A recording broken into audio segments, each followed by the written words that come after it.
Welcome back. Now, once you've connected the mic that you're going to use with your system, you're going to want to select that mic in Audacity here in this area. And so what we're going to do here is we're going to go to the drop-down menu, and what you're going to see are all the mic connections for your personal computer. You are then going to want to select the one that you're going to use. Now, when you select the microphone, you're going to notice here on the left side menu that there are several input systems.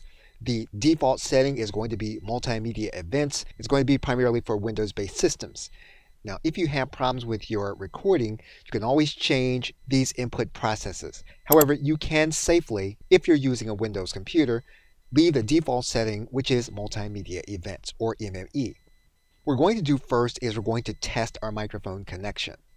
And to do that, we're just going to hit this red record button, and we're going to record our voice.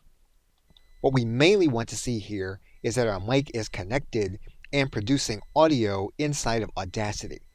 So we're going to click this button. We're then going to continue speaking into this area, and then we're going to stop the process. Once we stop the process, what we can do is we can pull the cursor all the way back to the beginning, and we can do that by clicking this button. That'll take us all the way back to the beginning. We're going to make sure that the speakers are on so that we can hear them. And then we're going to play our recording in order to test it. So we can confirm that our microphone is working and it is producing audio through our system into Audacity. Okay, so with that, thanks, and I will see you in another video.